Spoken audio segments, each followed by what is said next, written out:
You're listening to We Deepen Media.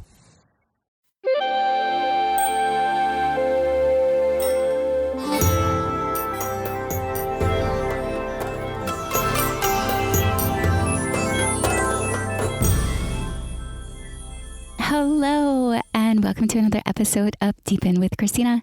I'm your host, Christina Weber, founder of We Deepen, Feminine Weapon, and also a certified professional love coach for anybody who wants support in the dating journey or to find your tribe, or to deepen your relationship with your significant other. We Deepen has also expanded to include private matchmaking. So if any of these services are interest to you, please feel free to reach out to me. Make sure to go to wedeepen.com and check out the calendar. See all of the updated social and transformational experiences. Today, I am recording live at Unleash. It's a transformational festival that happens about twice a year now. And I'm in the essence and the energy here in the woods with my friend and colleague, Dr. Erin Kinney. We're going to dive deep into conversation today about your hormones, a topic that is neglected in our educational curriculum and also comes down to some of like biology of how we are connecting men and women and communities together. So we're gonna dive into that topic, and also attraction. How do our hormones pull us closer towards one another? If you do enjoy this podcast, please like, subscribe, follow. It supports me in continuing to do it and helps more people to discover the podcast as well.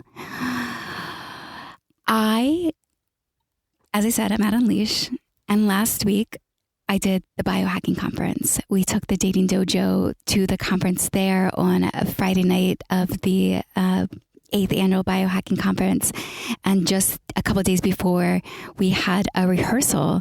And I guess anybody who attended, it wasn't really a rehearsal for them. It was a rehearsal for me in prep for 200 people. We had 70 people gather for a dating dojo in a backyard in Venice, California. And I will say that pretty much like threw a sword in any type of stigma anybody has ever had around a quote unquote singles event, dating event, whatever it may be that you have put in your head that those types of events are.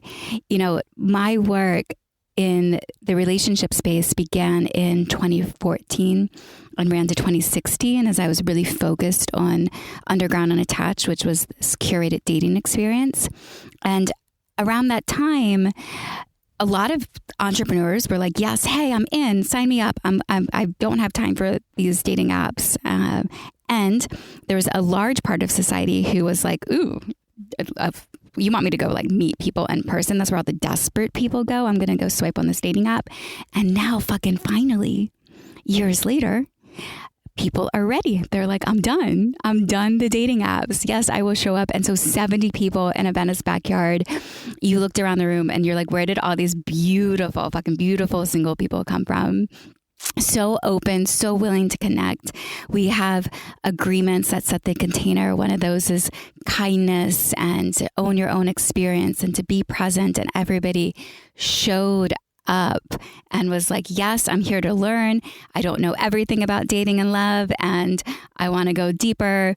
You know, they are generally also people in the space who, I've been telling my single girlfriends recently, like, congratulations, you're not in an awful relationship. It's like great to be here in this moment. And all of those people, those, 70 people in Venice, and also 2 days later at the Biohacking Conference, we had 200 people. There are also some love stories. And it was such a growth opportunity for myself. I felt like it was life-changing for We Deepen. We have so many people interested in the matchmaking, so many people interested in relationship coaching, so many people interested in the dating dojo. We have an invitation to bring it to the cryptocurrency conference. How fun is that? So if you're a woman listening and you date men, that would be a good event for you to put a pin in and come to, right? Yes. Okay, let's get into the topic today because when I was prepping, if you listen to the episode, I believe it's 44 with Dave Asprey, I started off and I said, as I was meeting him, like I'm in my week 2. This is awesome that I'm recording this podcast with you during week 2 of my cycle because I am in, the confidence energy. My hormones are all aligning like perfectly. And so I felt great. And now here I am, 2 cycles later at the end of my cycle, week 4. And I literally just started my moon probably 2 hours ago. And I am feeling a little like tired and low energy. And while I'm still in flow and excited to be out in communion with other people, it's affecting me in ways that were never told to me. At 35 is when I start to kind of understand my cycle, and it's still a journey to understand. So I have Dr. Erin Kinney with me. Erin is from Annapolis, Maryland. She is a naturopathic doctor, has a popping practice there. I believe you're one of like 8 naturopathic doctors in the Maryland area, and also just recently featured in the LA Times as one of the top 22 naturopathic doctors in, I'll go the world. It might be the United States, but hey, it's all relevant. And she's one of my favorite go-to person to talk about our own dating lives and what's happening in our love life. So Erin, welcome to the podcast. Thank you so much for having me on. Yeah, so as Christina said, I'm a naturopathic doctor and I specialize in treating women with hormonal imbalances. So this is a perfect topic. And maybe I'll just start by explaining the female hormone cycle because I think, as Christina said, she took till age 35 to really understand. And I see a lot of times in practice, women will come in and I'll say, hey, what day of your cycle are you on? And they'll say, what do you mean? I go, well, when was the last day of your first period? Oh, I don't know, maybe a few weeks ago. So if you're listening and you're a female and you menstruate, first thing to do is to get an app that tracks it. And so the first day that you bleed is day 1 of your cycle. And so from day 1, you may bleed from 3 to 7 days, which is typically normal. That's the first week of your cycle. And for some women, that's a great, you kind of, your hormones drop, your estrogen, progesterone levels are all going to be low during that level. During the second week, your estrogen starts to peak. And this is typically when we have a lot of energy. So week 2 is right before we ovulate. Most of the time in a 28-day cycle, you ovulate around day 14. Estrogen peaks. It then sends some fun signals to luteinizing hormone and follicle stimulating hormone, which then triggers ovulation. And for this whole week before you ovulate, your body is really, it wants to connect. It's wanting to find a partner. This is when your body essentially it wants semen to come in so that it can impregnate you. So what the cool thing about what happens during this phase of the cycle is hormones have receptors all over the body. So it'll talk to the part of your body that allows you to sweat, and you'll send out these pheromones. So you actually are more attractive to a partner of the opposite sex when you are in week 2 of your cycle, which is kind of cool to know. So, and then once we've finished ovulating, we enter week 3 of your cycle. And this we call the luteal, or between week 3 and week 4, we call the luteal phase. And this is when progesterone tends to be at its peak. And for some women, week 3, they can start to feel a little bit different. And then around day 21, which is the start of week 4, this day 21 for me is my most exhausted. I do not feel great. And that's when your progesterone should be at its peak. And then progesterone will start to fall off during that week, and it's the drop of progesterone that allows the bleed to occur. So most people feel best week 1 and 2, and then sometimes week 3 and 4. But the interesting thing to notice, you need to know what's best for you, because sometimes this might shift. Some women will say, hey, I feel really great between day 10 and between day 18. Those are the best times of the month. But you won't know until you track it, right? So the number 1 lesson here is start tracking your cycle so you can understand what's going on for you. And the crazy thing about being a female is that the one constant thing is that your body's going to change and your hormones are going to change. So you may have a rhythm that goes on for a couple of years and you're like, oh, I feel great during this time and day 21 is my worst day. And then maybe a few years later that might shift, and that's okay. But I think, again, it's really a good idea to track what's going on so you can understand what's happening. Thank you. And also, I had a man recently write me about the podcast. He's like, it's so interesting, everything that you talk about. It's stuff that men generally don't have access to, this sort of information. So if you are a man and you're listening to this podcast, this is really important for you to know too. And there are apps that you can actually download. If you're in partnership with a female, you can download your own app that tracks your partner's cycle. I use the app. The app I'm currently using is Glow. In the past, I have used Hormone Horoscope, which I really like that one because it even breaks down more like the mood of what mood you're in. Except the reason I converted over to Glow was that app didn't contain all the data from previous months. It was like each new month you would set in and start. But it's when I started to understand like my energetic levels, and some of the things that I find really interesting too around that week too is, the biology. First, women are thinking about sex more at that time than any other time of their cycle, and they can be more competitive with other women. And sometimes it's this unconsciousness, but as we speak about it, and as you start to clear, you get to become conscious about the unconscious. And so to note, women will generally, if they are ovulating, they may wear less clothes. And another interesting thing is if they are women who are really confident, like they are peaking in their career, they will generally not be affected by less clothes because they'll feel confident without having to reveal skin. Their facial can change. It can be a little bit more structure. It'll thin out. The pheromones peak. And are there any other changes? I've even actually read some studies that a female's voice will change during ovulation. So you could even just be speaking with someone on the phone and and we don't consciously think about this, but you may wonder, like, I always wonder the week that I'm like, oh, is that guy checking me out? Oh, that's right, I'm ovulating. He probably is checking me out. Or they might be more attracted to you. So if you're just going on, if you're dating and this is a good week to have a phone chat with someone or to meet up with them, because people are going to be more likely to be attracted, and you are more likely to feel attracted to someone else as well, because typically your sex drive is a little bit higher. I find most of my patients, their sex drive is usually pretty high from when their period ends, which may be day 3 or day 4 of your cycle, depending on how long you bleed, until about day 16 or 17. And then typically for the second half of the cycle, in a lot of women, their sex drive will not be as high because biologically you really can't get pregnant in that. Well, I won't say you can get pregnant, but if you've already ovulated, typically at the end of your cycle from past day 21, once you've ovulated, it can be, that's usually this, if you are practicing the rhythm method of sexual or of birth control, which is something that a lot of women do. It's harder to get pregnant during that second half of the cycle. And men, if you're in any type of work environments or social environments where you're in community, there could be a time where, you're hanging out with a woman, maybe she's been friends for some time, or maybe a colleague, and you might have, when she is ovulating, that moment where you look at her, you're like, oh my God, I never realized how beautiful she was. You just, it's like this epiphany that all of a sudden comes, and most likely she may be ovulating when you have that realization.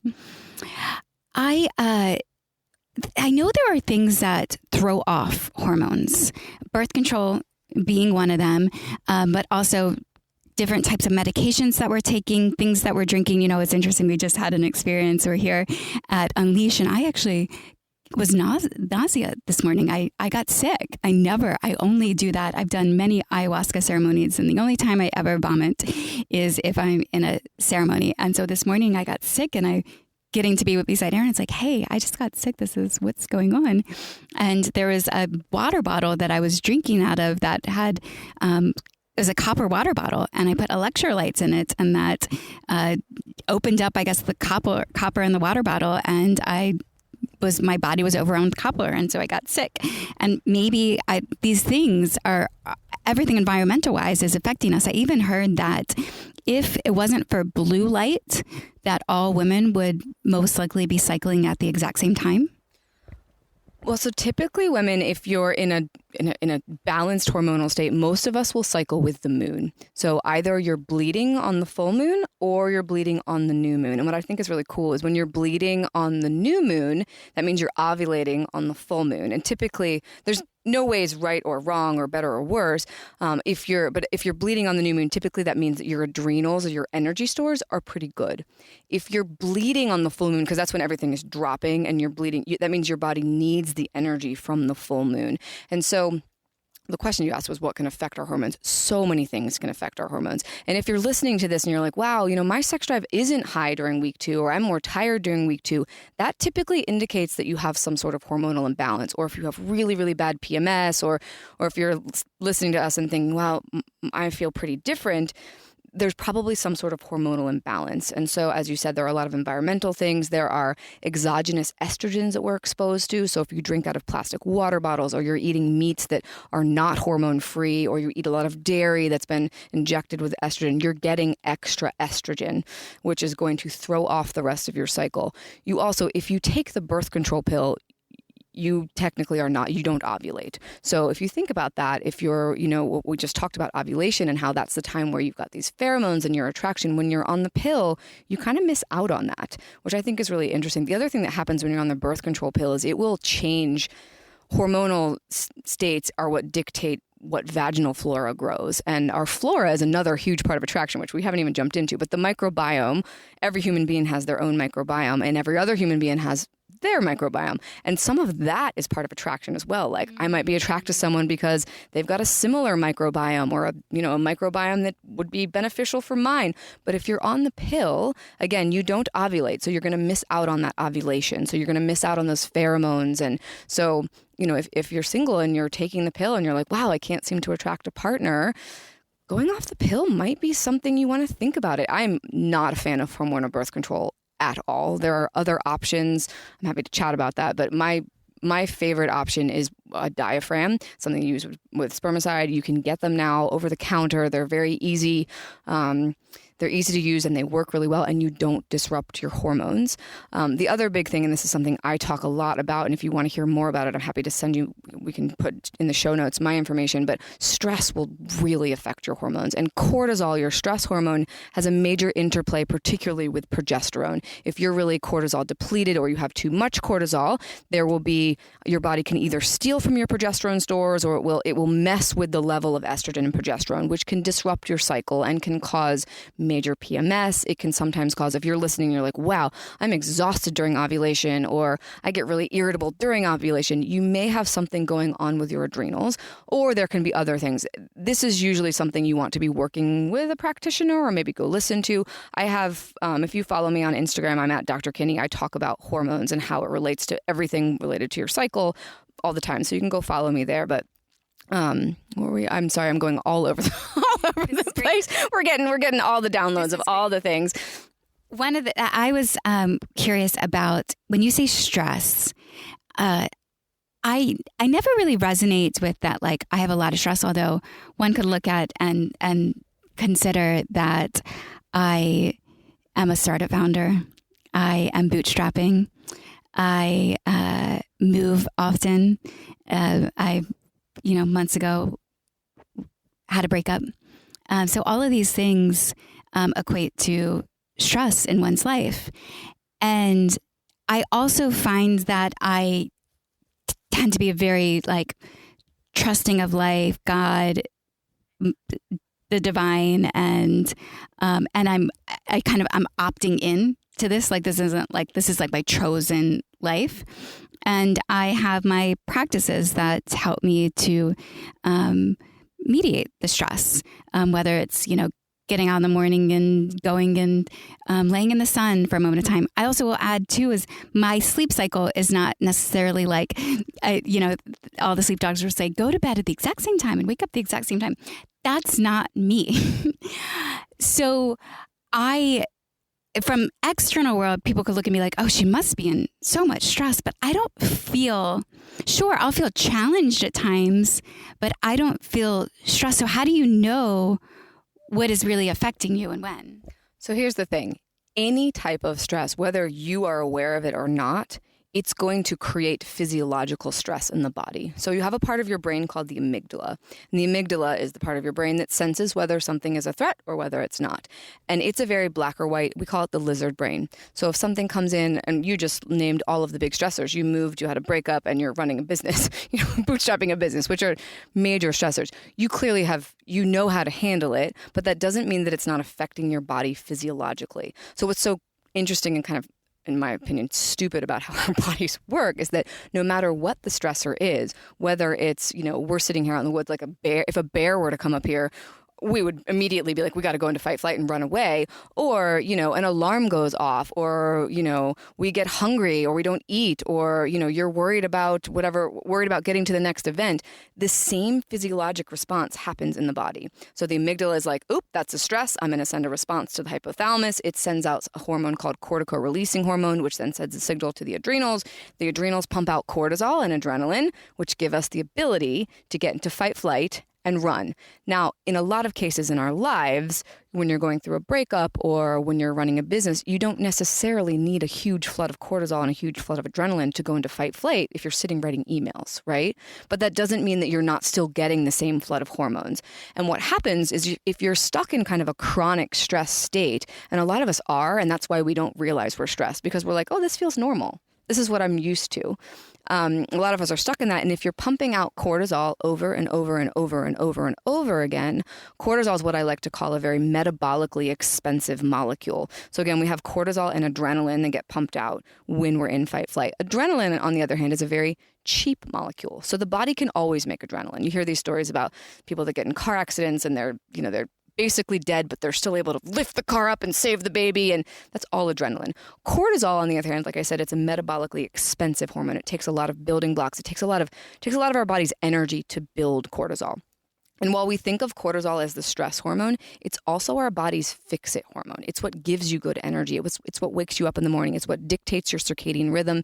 It's what reduces inflammation in the body. So we want to have good amounts of cortisol. But if we're stuck in a chronic fight-flight state, we tend to be overproducing cortisol for a while. And then eventually the body's like, well, shit, I just don't have enough of, she's not giving me rest. She's not sleeping. She's not doing the things that I need to build it, or I'm not getting the nutrients or whatever it is. And your cortisol levels will start to fall. And earlier I mentioned that dysregulated cortisol can disrupt progesterone. When cortisol levels start to fall and the body doesn't have what it needs to build it, it says, ooh, you know what? There's some sex hormones over there that are not really being used. I'm going to steal those and convert them into cortisol. So what often happens, and I have this saying that I say all the time, you're either making sex hormones or you're making stress hormones. The body typically doesn't like to make both. It's like, and if you think about that from an evolutionary standpoint, if you're living in a tribal situation and there's stress or there's a war, why would you want to bring a baby into that? Or if there's a famine, so women's hormones and men's hormones typically shut off because they're all getting shunted over into making all the fight, flight, or the cortisol. So what I commonly see in my women that are burnt out or, been through, and they often, like you, they sit in front of me, they're like, well, I don't feel stressed. But then they list their symptoms and I'm like, well, your body might be stressed. You're having cycle disruption or fatigue or whatever it is, maybe GI issues, or, we're not talking about you specifically, but if you're listening to this and you have health issues of any kind and you're like, well, I don't feel stressed, but you've got, a lot of things going on in your life, probably stress has started to impact your body because of what it's done to your cortisol production. Does that make sense? Mm-hmm. So in a lot of people, you can test for this, you can test for cortisol levels, you can see, okay, what's my morning cortisol? And I find in a lot of my patients, their cortisol levels are actually low if they've been in chronic fight flight for a while. And if their cortisol levels are low and your hormones are dysregulated, that's why your hormones are dysregulated, because the body's stealing from the sex hormones to try to build up the cortisol. Because again, I like to think of cortisol as the fix-it hormone. It fixes things in the body. It gives you energy. It fixes the joint pain. It fixes headaches. It's your body's natural steroid. It's your body's natural prednisone. So we want cortisol. We want to have it. And again, so a lot of the practices that you were saying, anytime you relax or you engage in sexual activity or anytime you turn on that rest and digest, that's when the body builds cortisol. Right? So if we're in that state, we're building cortisol. But if we're in fight flight, if we're constantly getting even if it's a mini stress trigger, like you know what, we're late for this thing. And you don't really feel cognitively stressed, but the body still responds in the same way, which I said it's not the best design for our current lifestyle. It was, ages ago when it was when things were life or death situations. But now, getting an email from someone or your child screaming in the car because they wanted the blue cup instead of the pink one, we don't need that full stress response, but we still get it. And so you kind of have to learn that you have to add in these practices to allow your body to rebuild your cortisol levels so that you can not be stealing from your sex hormones, so that we can keep that beautiful, and I'm talking mostly about the female hormone cycle. It goes the same for men. So testosterone levels will fall if you've been making too much cortisol. And I'm starting to see more men after the pandemic. They're all showing up and they're like, man, my sex drive's low, my energy's low, I have brain fog, I can't function. And everyone's struggling since the pandemic. Like we all have adrenal fatigue. We are all burnt out. We all spent 2 years stuck in chronic fight flight. And now our bodies are like, what the fuck? Like, we don't have anything left. And so it's really started to affect the sex hormones and, female cycle and men's hormones in general.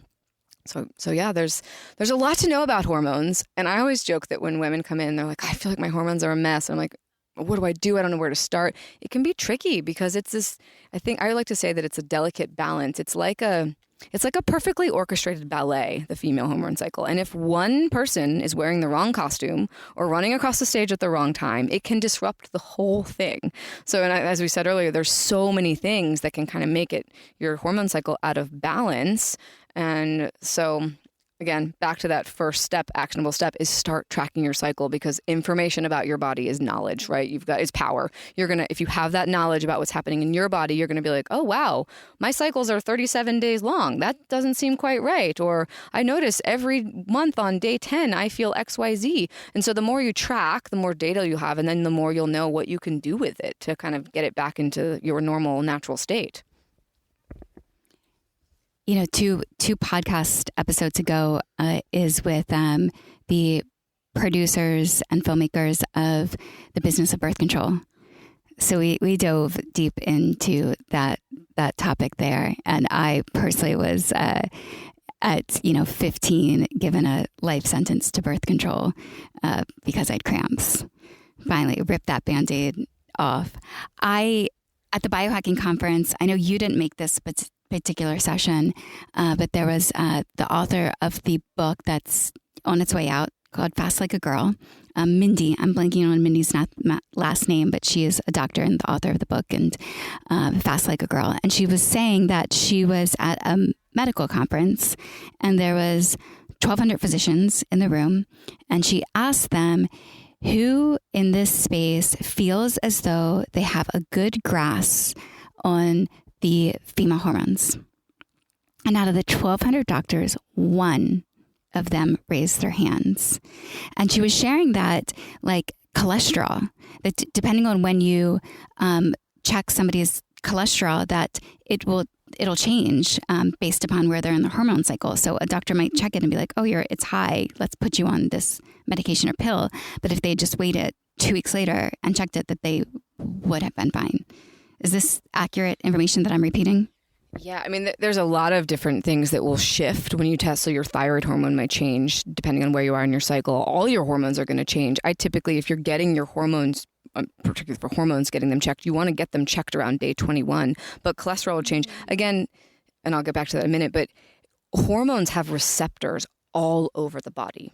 Right. So we talk about the hormones and that's what we check. But what really determines what the hormone action is on the body is how many receptors you have. And depending on your genetics and your lifestyle and your diet, you may have a different number of estrogen receptors than someone else. So someone who has a lot of estrogen dominant cancers in their family history, they typically have more estrogen receptors. So they're more susceptible to, having damage from the birth control pill or damage from using hormones post menopause or, problems with exogenous estrogens coming in. So there's some of this does come down to genetic makeup and what your lifestyle is. And but what you said about the cholesterol is definitely true. So if you are a female and you've had high cholesterol, go check it at a different point in your cycle if you're still menstruating. That changes a little bit when you go into menopause and you stop cycling because you won't have that cycle anymore. But there can be a lot of postmenopausal women will see that their cholesterol goes up when they stop cycling. And this is kind of a common phenomenon. So give it a couple months and recheck because there can be some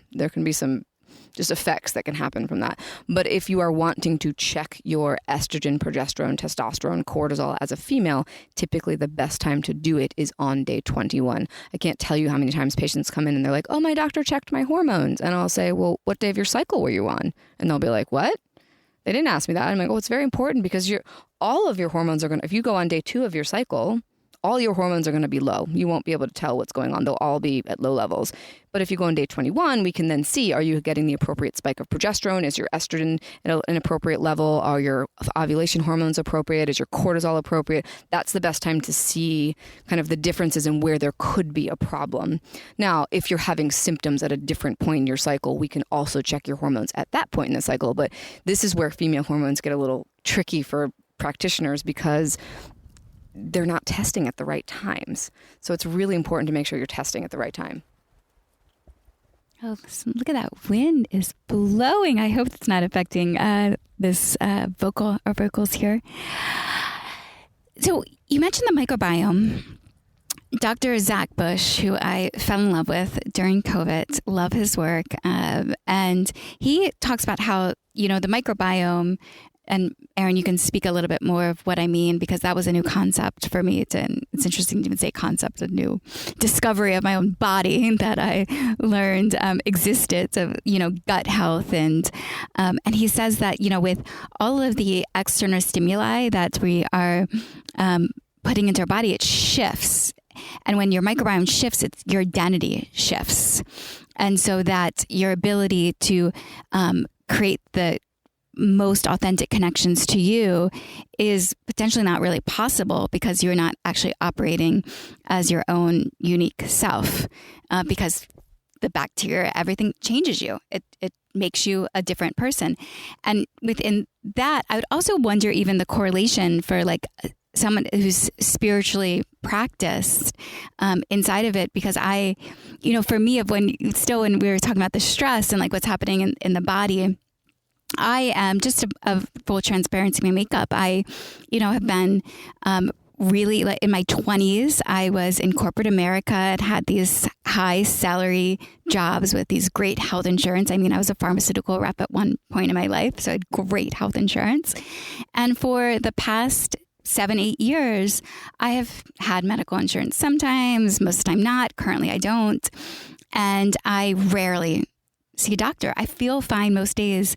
I have, we just went through COVID, never once had any conflicts or any challenges with COVID. I have not felt, besides this morning of whatever copper I had inside of me, I have had no health changes. Yeah, sometimes I'll get tired and need a nap during the day, or working too much and just need to rest a bit. But other than that, I have been in a deep study the past decade from Kabbalah to MITT to a meditation course.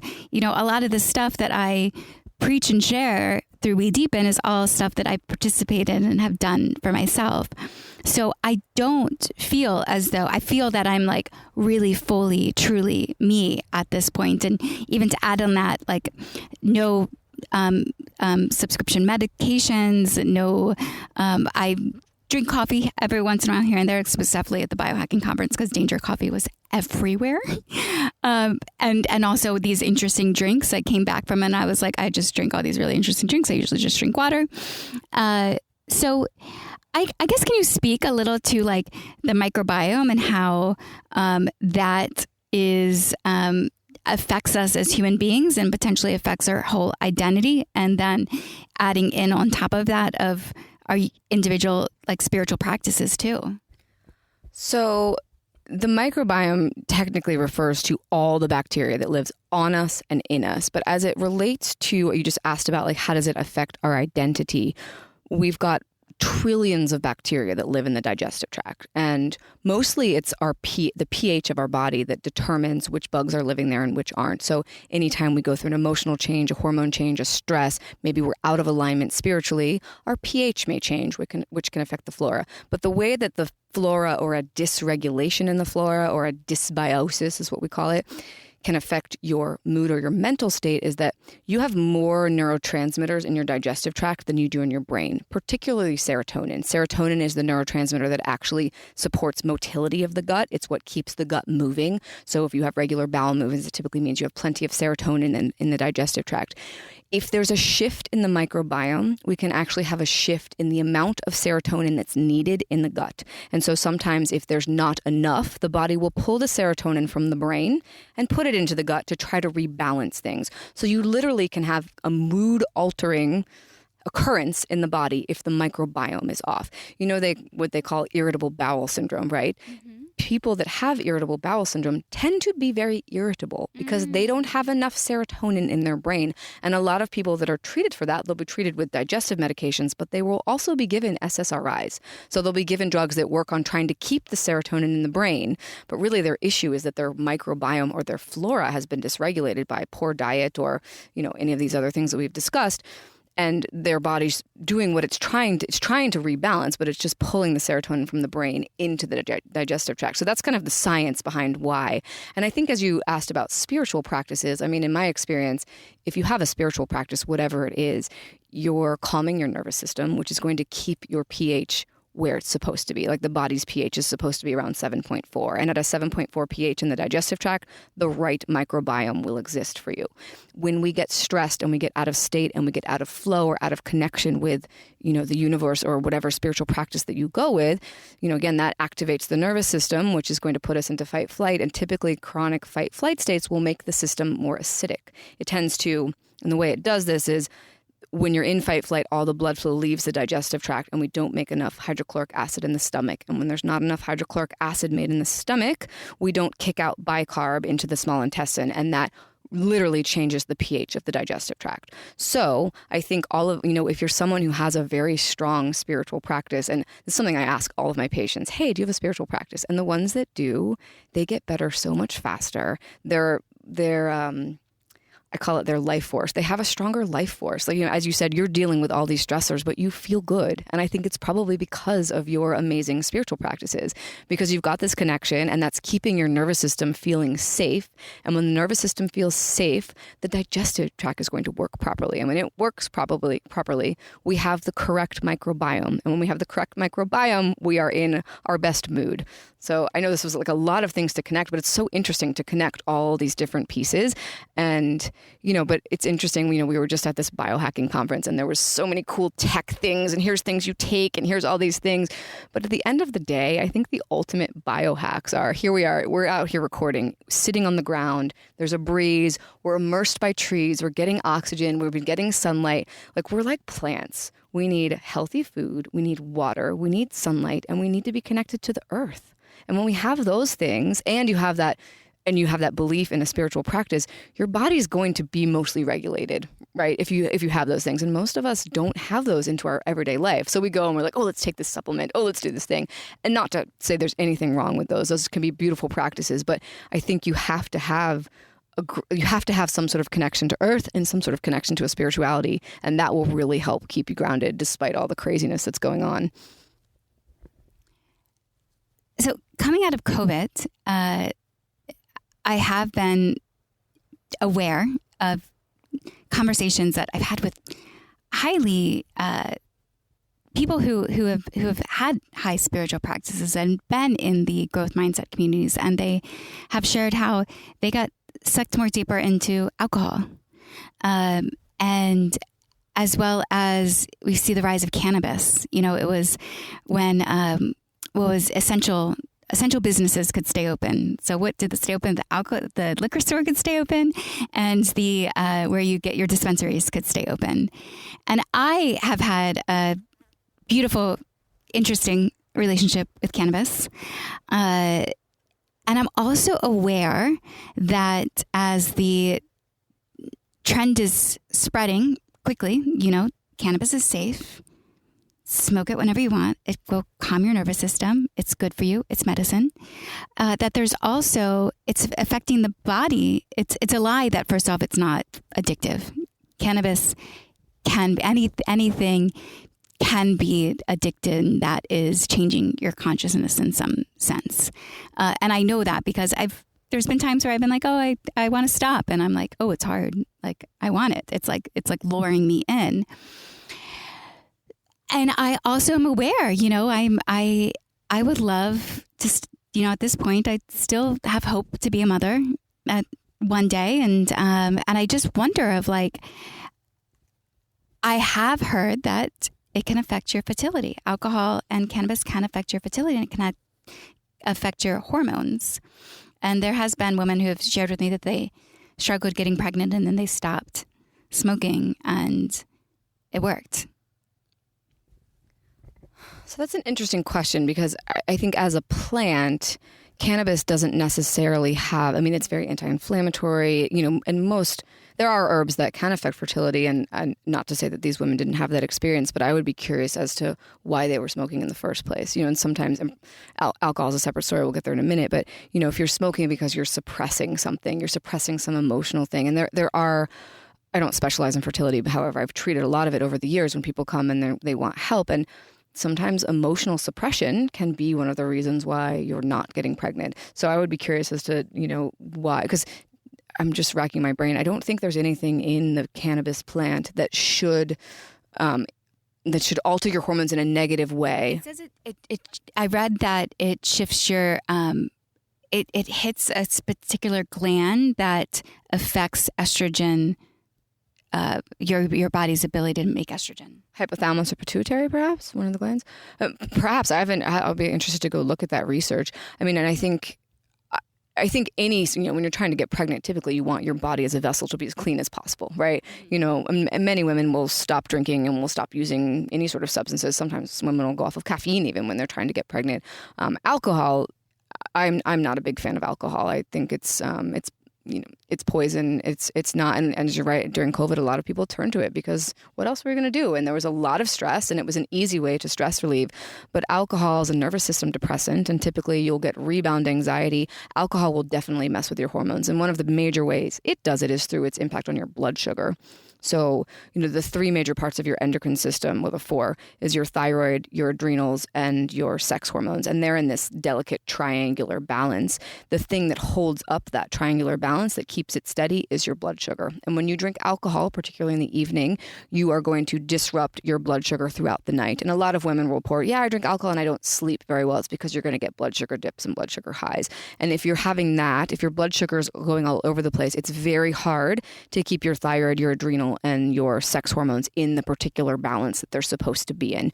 And I'm actually just thinking now that I wonder if cannabis is having an effect on the thyroid. I find that for a lot of my women that have trouble getting pregnant, their thyroid is actually the biggest issue, that it's not necessarily their sex hormones out of balance, that they have slightly underfunctioning thyroid. And thyroid is so important for getting pregnant and for maintaining the pregnancy, particularly in the first 3 to 4 months. So if if you haven't had your thyroid checked, and this is something here, it's very, very important to get that checked. But back to the original question about using alcohol, cannabis. I think it's a good self-reflection to look at, why are you using it? Are you using it just to enhance your life and have fun and go in the flow? And probably in that case, it may not be affecting. It's doing something to your body. It affects it a little bit, but it might not be negatively impacting. But if there is an emotional thing that you're covering up, right? That could definitely be, and then if you were to stop using it and deal with that, then you might remove a barrier that was keeping you from being fertile. Yeah, my relationship, oddly, is most people tell me, like, you have such a unique relationship with it. It's almost how people use Adderall. Cannabis is like, I can be in my life all day and then still have some work to do. And I take like a couple puffs in the evening, and it just like lightens my mood. And then I can go in and work. And there's like a creative portals that it opens up. Where I don't love cannabis is, I notice if somebody then walks into my frame, like a human being enters, I'm like, all right. A call for the most part, I'm like, I'm in my zone. This is me and cannabis and my work. You're not involved. And so it's not a connective experience. The only way that it's like, it can act as like an aphrodisiac for me when I am with somebody who I'm attracted to and we smoke a little bit and then I'm like, let's fuck. And it goes from that to that. But if I'm not in, if I'm with a man and I'm not in that vibe of feeling as that sexual connection with him, it can jump me into that place where I don't necessarily want to be.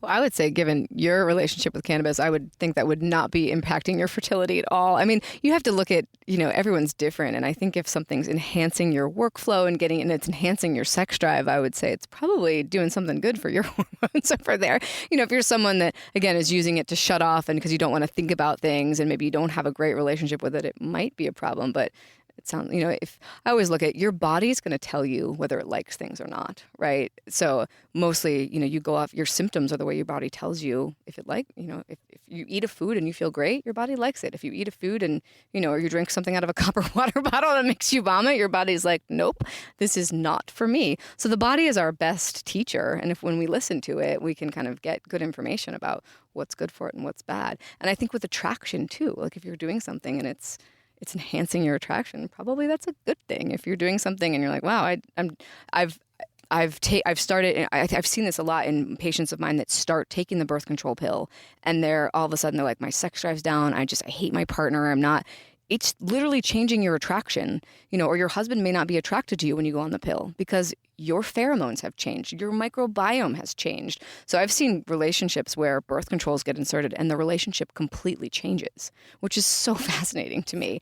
And I think, if you're a female and you're on hormonal birth control and you're single and wanting to meet a partner, I would highly encourage you to go off of it. I know you just did an episode of this, but I find the birth control pill to be so disruptive, not only to the sex hormones, it disrupts your thyroid. It's going to mess with your gut. Again, there's receptors all over the body. It will change the way your brain functions. Just what we talked about with it will change your microbiome. I have a lot of women with Crohn's and inflammatory bowel disease, and we've decided that we've kind of come to that birth control was actually the thing that was the underlying cause, and we've pulled them off of it, and now they're on their healing track, reversing those diseases, which is just wild. So no birth control. No birth control. No hormonal birth control. So, Dating Dojo. You experienced that at the Biohacking Conference. We just did it here at Unleash. At the conference, I had my co-facilitator, Ken Page, with me. Here, I did it on my own. And it was the same structure. We start off the Dating Dojo with me sharing a little bit about opening story. There's a lot of stories being told at the Dating Dojo. And then we include some educational based content to align people and to also give them something to consider and think about when they are out there seeking love. And I will say finding love, like when you're looking, it's a journey, it's a discovery to find your partner. And when I was preparing to facilitate the Dating Dojo here without Ken, and I'm going to kind of access my own wisdom to share. And also too, I will say is I'm doing one-on-one sessions here at Unleash. So I was like kind of pulling a little binder full of things that I have been super helpful for me in my journey, and I believe would be helpful to share with somebody else. And I pulled this. I wish I had it here in the moment with me, so I'm going to describe it. Lisa Chase Patterson has this quote that she shares of never sleep with anybody that you wouldn't want to be. And she talks about Erin's like, what? Never sleep with anybody you wouldn't want to be. Yeah, we're going there. And so she talks about spiritual debris or energetic debris, that when you sleep with somebody, it's not just that two bodies are coming together. It's two energetic beings coming together. And so you're having this experience. And I've even heard before that there's something in the brain. I don't know if this is really true, but something in the brain in that interaction that every man that you sleep with leaves some type of imprint inside of you or on you. She is cracking up. Like, I think every man that she's been with is running through her head at this moment in time. She's nodding. So that energy of like, she says that it's really important to be aware of who you're connecting with in that intimate way and how that is overall affecting your own energetic levels, and saying that, if you're not doing any clearing after you're sleeping with multiple people at a particular period, those energetics are even dancing together in your own aura system. So to be clear and concise and to understand these energetics that you're bringing inside of you. And it's also even the interwebs. Oftentimes, when there's cheating or even in poly couples, what I love about people who have raised their hands and said, yes, I practice polyamory. So there's this open communication then with partners. So those partners actually know who they're essentially intertwining auras with. I wonder from a doctor's perspective if what I'm sharing sounds hokey and woo-woo, or if that when you are working with patients or considering even your own intimate connections, if that's something that is present for you. Yeah, I'm literally cracking up over here going, oh, whoa. I was going through all of my recent sexual partners thinking, do I want to be them? I'm not sure. Well, I think from trying to relate it into kind of scientifics, when you're sharing energy with anyone, your nervous system is going to be responding to them. And everything we just talked about with fight, flight versus, rest and digest, especially if you're experiencing an intimate, vulnerable sexual experience, that's going to impact, I'm taking pure science speak, and I believe all of this, but I always like to translate it into how do we explain this scientifically? It's going to impact your nervous system. So your nervous system, if it's an energy that like vibes with yours and it's good and your nervous system feels safe, that's probably a good thing. But if it's something that your nervous system doesn't feel so safe, that's going to send a whole different set of chemicals that flood the system. When you were chatting, it just made me think about, I sometimes will get women that get out of a relationship and then they're dating and they've had multiple partners in a few months, and they'll get things like chronic yeast infections or bacterial vaginosis. And they come in and they're like, oh my God, why does this keep happening? And, just to your point, like they're exchanging energy with lots of different people, which is affecting their nervous system, which is then ultimately affecting their vaginal microbiome. Which is interesting. You never think of like your nervous system's affected. You're like, oh, he gave me, this STD, or like his dick is dirty. But you don't necessarily realize that it's actually something that has thrown off your energy, that has created something deeper inside of you. And so you actually created it through that connection with him, not he gave it to you. Yeah. I mean, your nervous system dictates everything, right? It's how the brain talks to the body, right? And you've got nerves everywhere. So any interaction, whether it's an energy exchange, a conversation, you staring at a tree or putting food into your mouth or watching TV, all of those are inputs that goes into your nervous system. And particularly when we have, and the interesting about having an orgasm with a partner is, I love about sex, when you're in a sexual, like when you're sexually aroused, you're in the parasympathetic state, which is why I shared earlier, having sex is actually good for building cortisol because you're in that rest and digest zone. And anytime you're there, you're building cortisol. But in order to have an orgasm, your body goes from parasympathetic and flips back into sympathetic. That's the feeling that you get, is the flip from your calm nervous system back into fight, flight, and then you go back. And so you're having this energy exchange. It's activating your nervous system, and then it comes back down. So every time you have an energy exchange with anyone, especially sexually, you're going to have an effect on the nervous system, which then can bleed over and affect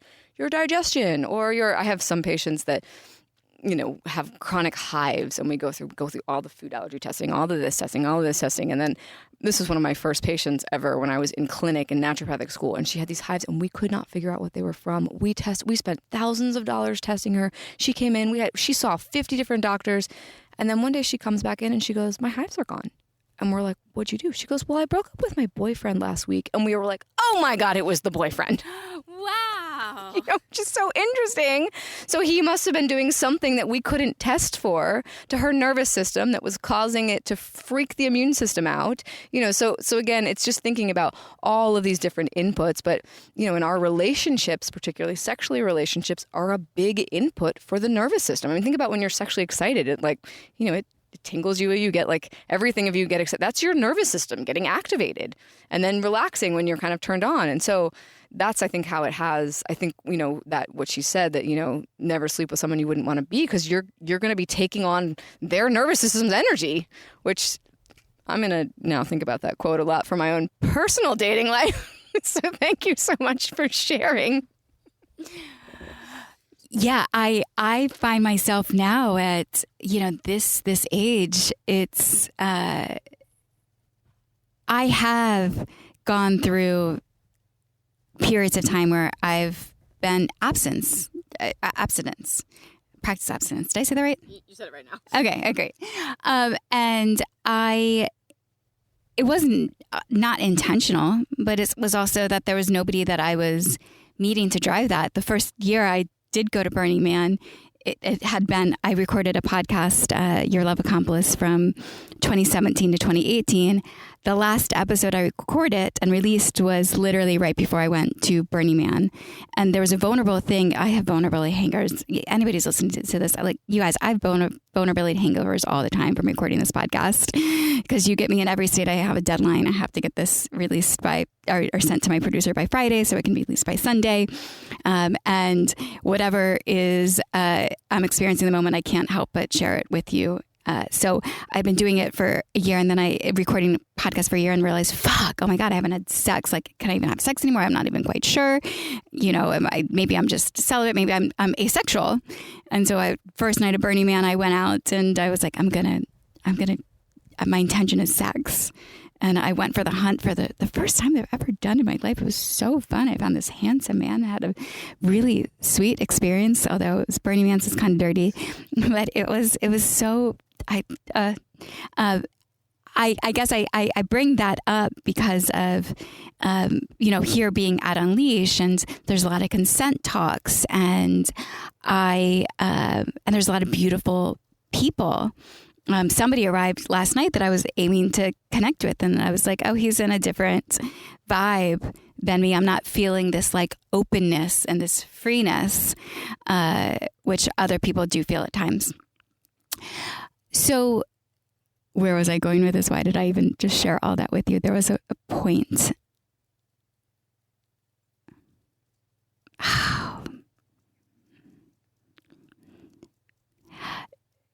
Well, to close that loop, never sleep with anybody that you don't want to be. Where was I going with the celibacy, connection, vulnerability, hangovers. This is when you take a moment and you breathe through your thoughts and you think, 'cause I really did have something that I wanted to cover particularly. Well, one of the other things that I have a question on, I'm going to come back to the sex thing in a minute. One of the other things that I have a question on, and because I have you here, is you said in the beginning that a female will menstruate from 3 to 7 days. Does it change, like as we age? Is that a determinant because, we're aging and so now it's less days?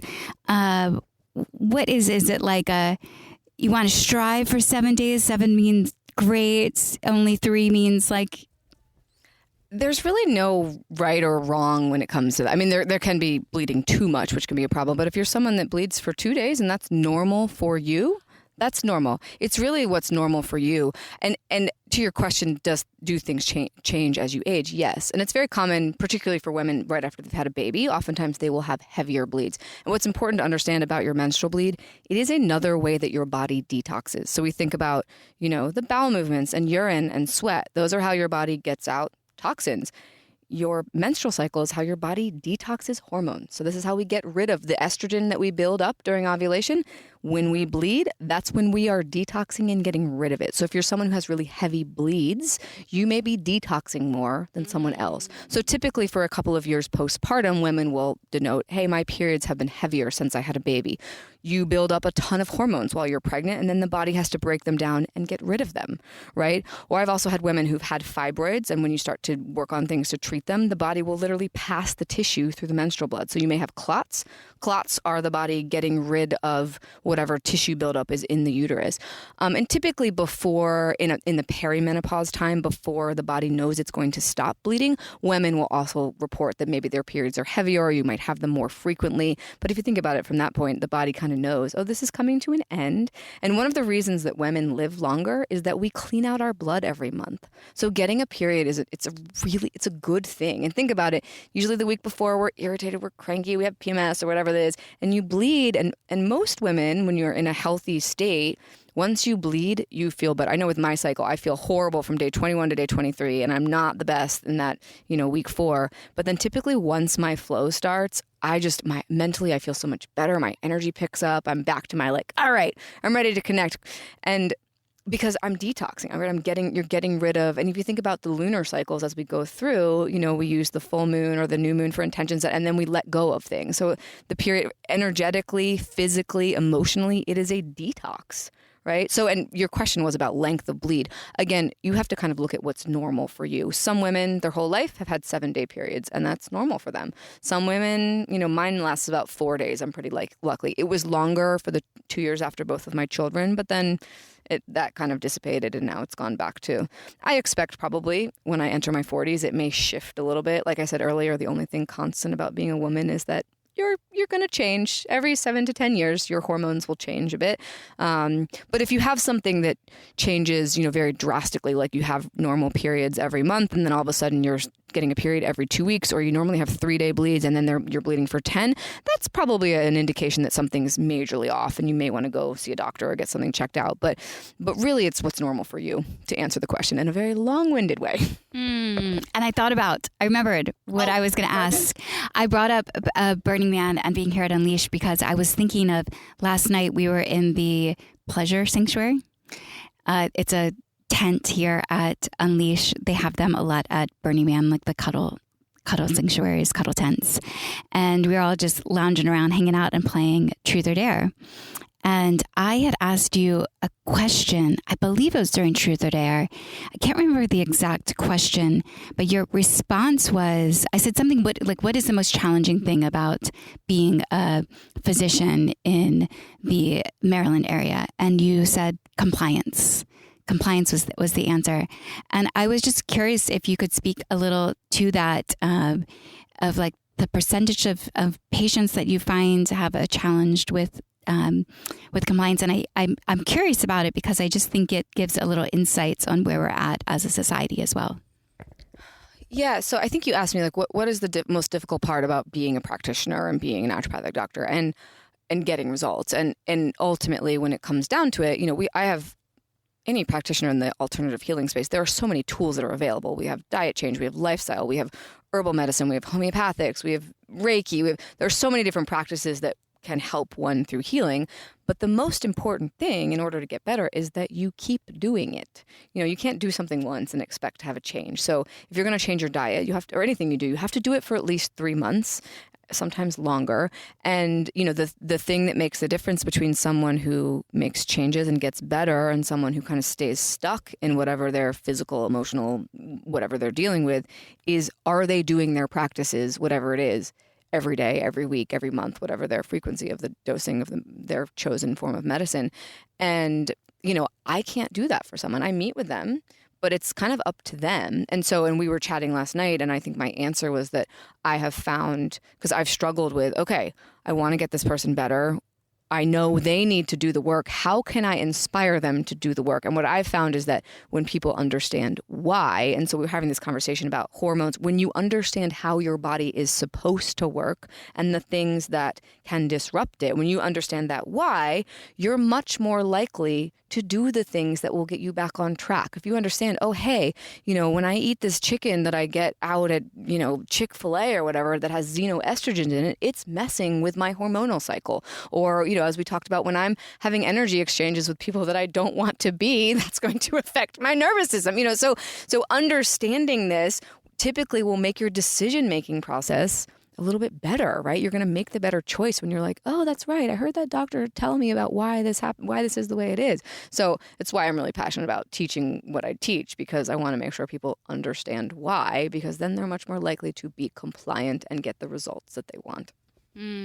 Yeah, the why. The why is so important, and also too of not taking everything so seriously. Like I did say, we were playing truth or dare, and then I asked like this truth question. It was like we got deep into like a question, but like we had fun, here being at Unleash, and a lot of the experiences that we deepen, even the dating dojo, there's play involved. I talked about spiritual practice and how that affects our health. And we've talked about birth control and, some of these other things and stress, but also then another like what's supportive of moving through and releasing kind of the energy and the barriers is also activating states of play and fun. And a lot of times being specifically in Maryland, what I found in that area is that, a lot of the social gatherings revolved around alcohol, and that didn't really necessarily ignite a level of, there's some fun and laughs, of course, but not the type of freedom and play that it was available at recess when we were children. So you experienced the dating dojo twice now.